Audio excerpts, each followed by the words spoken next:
कई सालों तो इस समागम विच हिस्सा लै रहे हो, इन्हां चीज़ां दा तुहानूं ज्ञान होएगा ही कि सूखम ते अस्थूल किहनूं कहिंदे ने।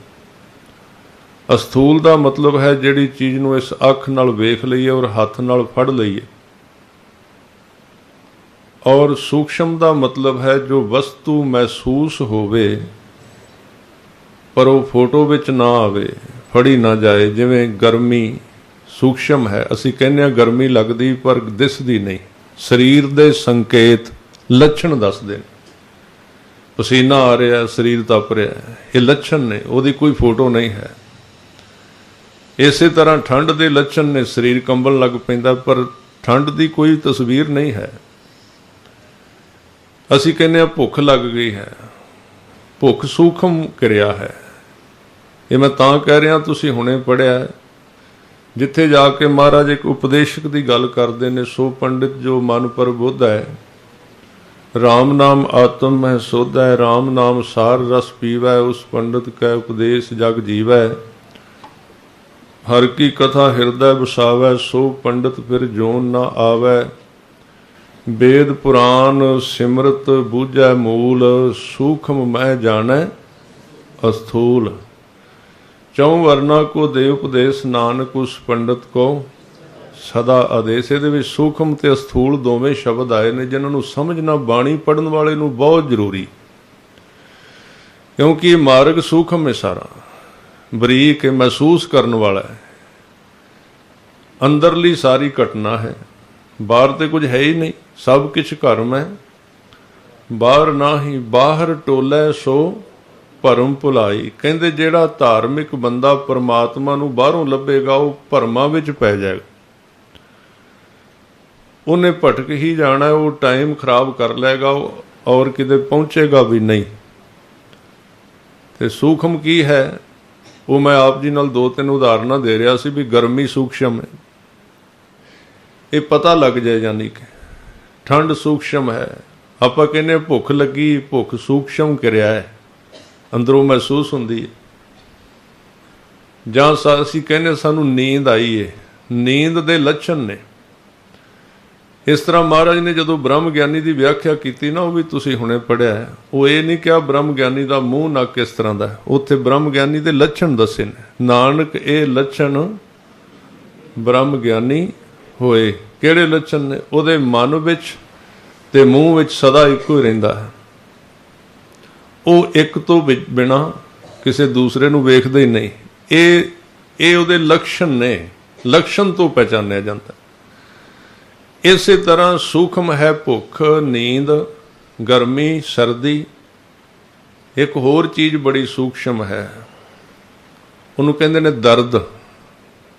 दर्द भी सूक्ष्म है। हुण जिन्ने शरीर बैठे, किसी ना किसी नूं शरीर विच किते दर्द होवेगी, गोडियां विच जां किते, वो नज़र नहीं आती किसी नूं। वो बंदा हंडा रहा, खुद आप हंडा रहा, उन्होंने आप पता नाखून नाल विचों विच चोटा मार रही, दर्द जिहड़ी।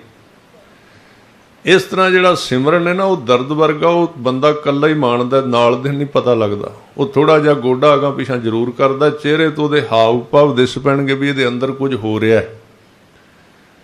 इस तरह ये दर्द वर्ग जिहड़ी है भी सूक्ष्म है। ये 4-5 उदाहरण तां दित्तियां ने ताकि आपां सुरत दे नेड़े चले जाइए, जिहड़ी शब्द नाल जुड़दी है।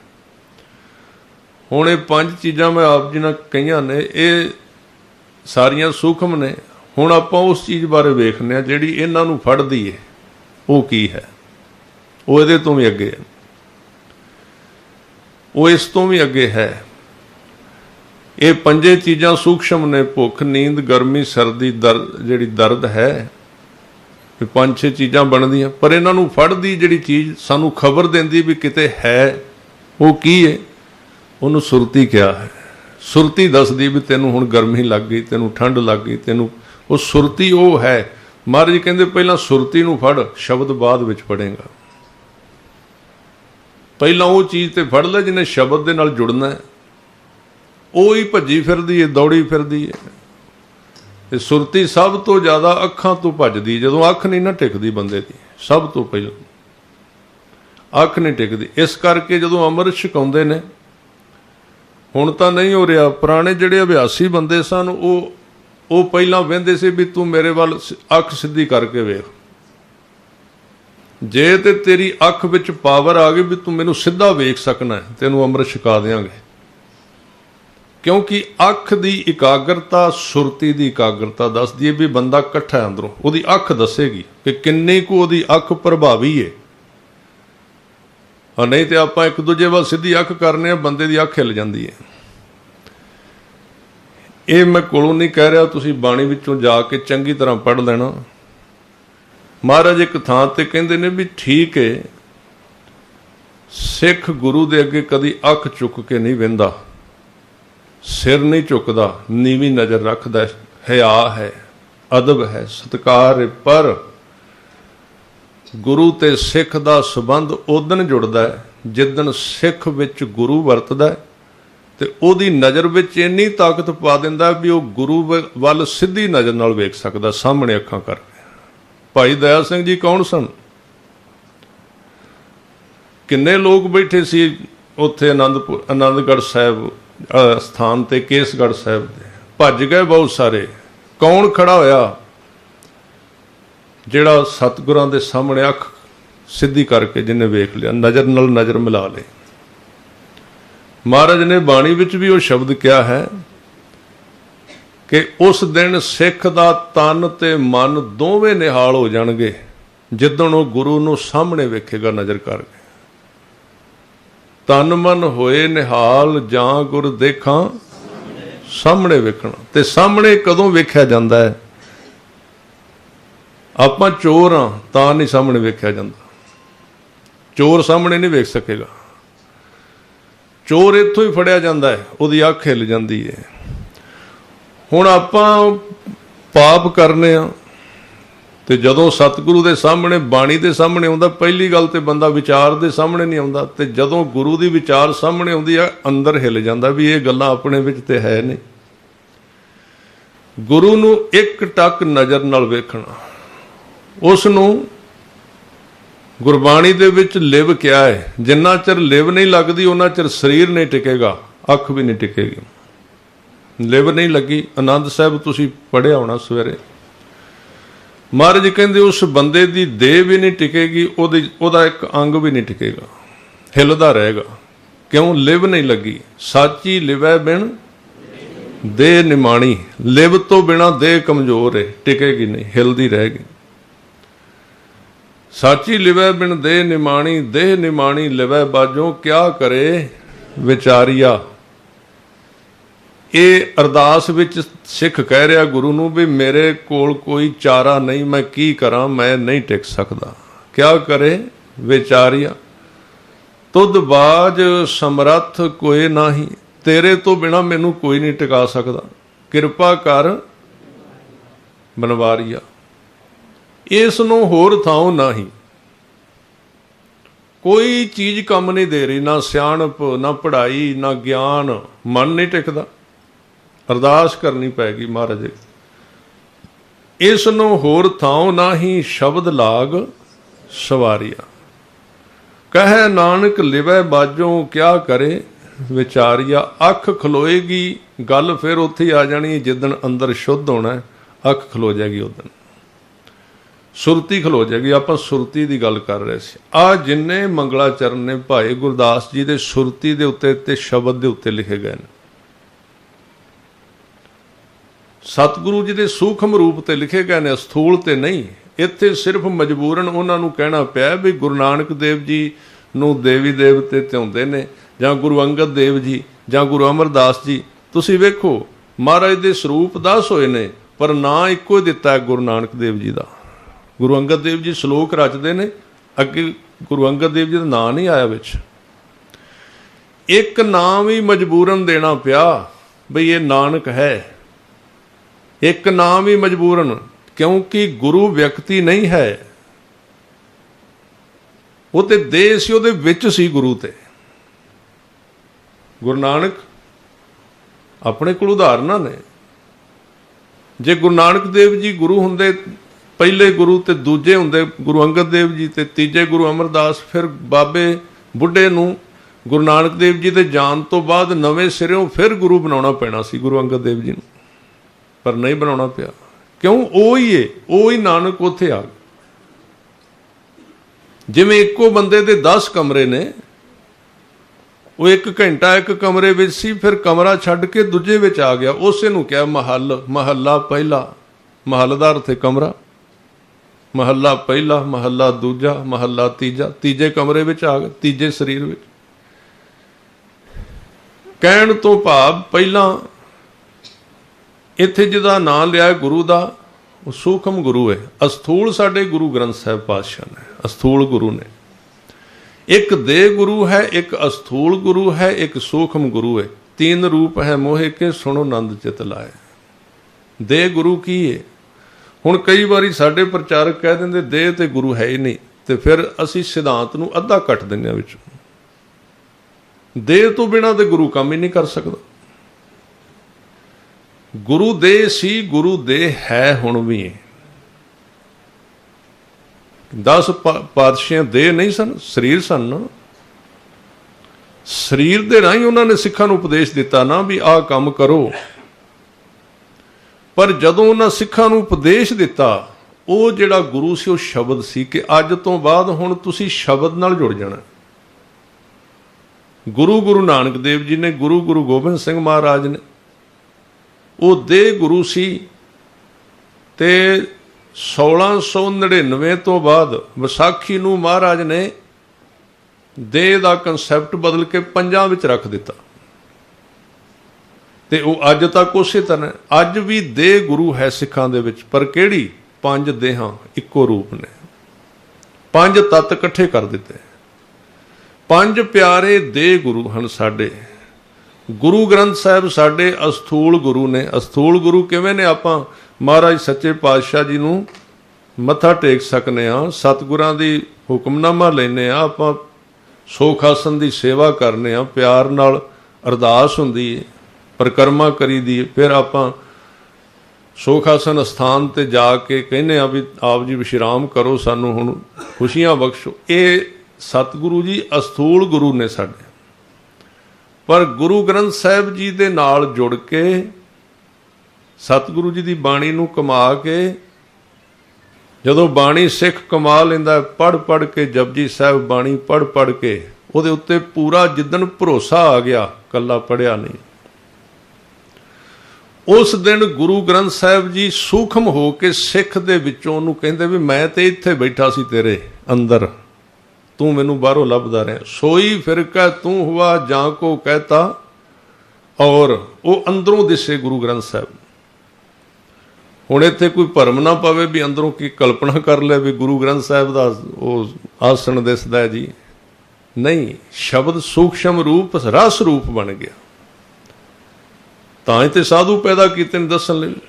ਬਈ ਬਾਬਾ ਜੀ ਨੇ ਇੱਥੇ ਕਿਹਾ, ਬਾਬਾ ਹਰਨਾਮ ਸਿੰਘ ਜੀ ਨੇ, ਬਈ ਸੁਖਮਣੀ ਸਾਹਿਬ ਪੜ੍ਹਦਿਆਂ ਇਹ ਤੁਕ ਅੱਗੇ ਆ ਗਈ ਵੀ ਭੂਖੇ ਕਉ ਦੇਵਤ ਆਧਾਰ।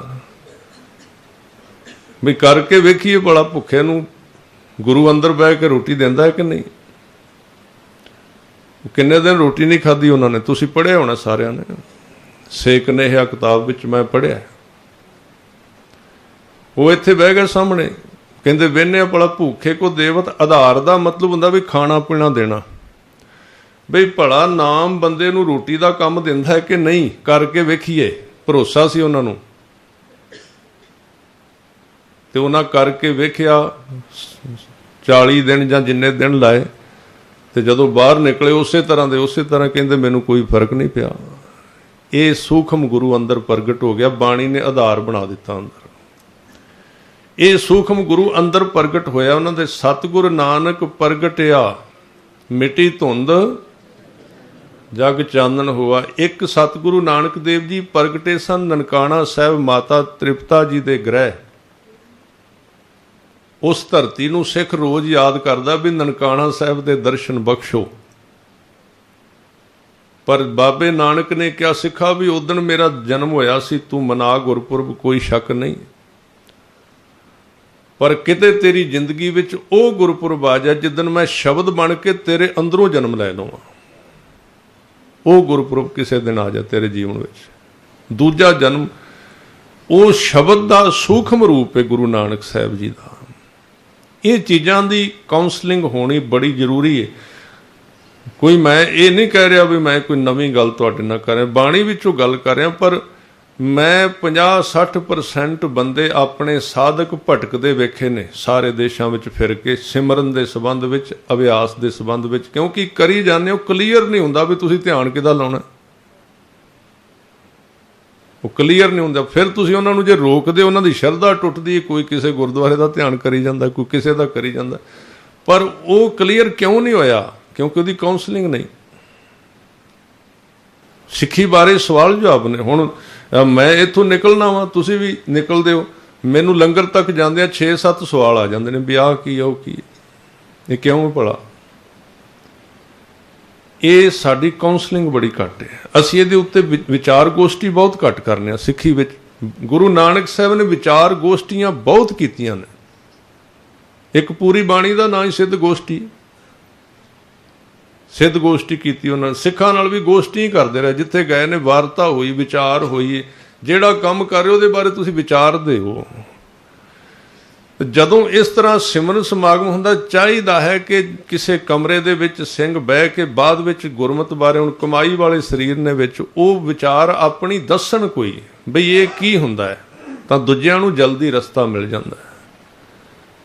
क्योंकि इहदा नां दसन का जिहड़ा कारण है वो तो सिर्फ ये ना जिहड़ा अधिकारी नहीं, जिन्हों पता नहीं। हुण इत्थे ते सारे वो आए ना जग्यासू ने सारे, तो उन्हां नूं दसना तो बनदा ही जिन्ना को हो सके। इसलिए मैं तां ये बेनती कर रहा भी ये सवाल क्यों ने? ये सवाल तां ने क्योंकि इन्हां दी असीं गलबात नहीं करते, असीं वार्ता नहीं करते उहदे बारे। जे कोई वार्ता करदा तो उहनूं कहिंदे सिੱਖੀ ते दसन दा है ही नहीं। परमार्थ दसिया जाता ही नहीं, असल में परमार्थ का रस्ता दसिया जाता है, उहदे बारे फिक्र करने की लोड़ ही नहीं। कई कहिंदे भी असीं दसिया साडा घट जाना, परमार्थ दसी नहीं। परमार्थ कहिंदे उहनूं ने जिन्हों बंदा दसना चाहे तो उत्ते दसिया ना जाए भी वो की है, उहनूं कहिंदे परमार्थ। जो दसन विच आ जाओ परमार्थ का रस्ता हो सकता है, तो रस्ते बारे जरूर दसिया जा सकता है। जे दसिया नहीं जा सकता तो सतगुरु नूं 1430 अंग लिखण की लोड़ नहीं सी, इक्को अंग ते सारियां गल्लां कह दियां सी भी सिख आ हुंदे ने। वो सारा पंथ है, रस्ता है, उहदी विचार है, उहदे बारे क्या गया। तां इस तरह भाई गुरदास जी ने उस सतगुरां दे स्वरूप नूं जिहड़ा सिख दे विच वसदा है, ते कलगीधर पातशाह ने उसे सिद्धांत नूं कहा है भी मैं आ तेरे सामने प्रगट होया, पटना साहिब में जन्म होया, ते हुण मेरा रूप तू गुरु ग्रंथ साहिब जी नूं जानना है, ये मेरा दूजा रूप है, तीजा रूप मैं तेरे विच वसना। ये भी क्या है ना, तेरे विच मैं रहना है, तू मेरा निवास है। वो जिहड़ा विच निवास यानी कि सूखम ज्ञान स्वरूप शब्द रूप जिहड़ा है वसदा है, ਉਹਦੀ व्याख्या भाई गुरदास जी इन्हां विच मंगलाचरण के रूप में कर रहे भी गुरु का सूखम रूप जिहड़ा साडे शरीर दे विच रहिंदा है, जिन्हों कबीर साहब ने विवेक गुरु कहा है। बाणी पढ़ीए तो दे गुरु उन्हां नूं पहला मिल गया सी कबीर साहब जी नूं, उन्हां दा दे गुरु सी बाबा रामानंद। रामानंद ने कहा भी कहो राम सिख समझाई। रामानंद गंगा के किनारे ते मिलिया, उन्हें पैर नाल अंगूठा ला के कहा भी राम जपिया कर। कबीर जी ने राम जपिया, पर जिदन कबीर साहब के अंदरों रामानंद का ज्ञान प्रगट होया, उत्थे उन्हें ये नहीं कहा मैनू गुरु रामानंद मिलिया है, उन्होंने कहा कह कबीर मैं सो गुर पाया जां का नाम विवेको। वो विवेक के अंदर प्रकाश है उहदा, उत्थे रामानंद जी का नाम नहीं लिया। इत्थे उन्होंने गुरु नानक साहब नूं सिद्ध पुछदे ने तुहाडा गुरु कौन है, तो महाराज कहते मेरा गुरु शब्द है, शब्द गुरु सुरत धुन चेला। ये उन्होंने कहा उस शब्द द्वारा ही कलगीधर पातशाह कहते मैं सारे सिखां दे विच निवास करना, ते खालसा मेरा ही रूप है। उहदा ही इत्थे मंगलाचरण हजूर कर भाई गुरदास जी कर रहे हैं। एक बारी शब्द विच सारे जुड़िए। खालसा मेरो रूप है खास, खालसा मेरो रूप है खास, खालसा मेरो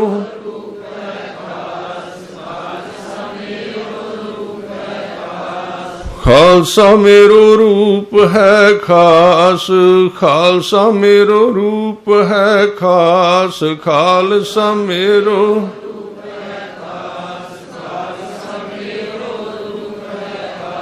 खालसे मैं हूँ करूँ निवास, खालसे मैं हूँ करूँ निवास, खालसे मैं हूँ करूँ खालसे मैं हूँ करूँ निवास, खालसे मैं हूँ करूँ निवास, खालसे मैं हूँ।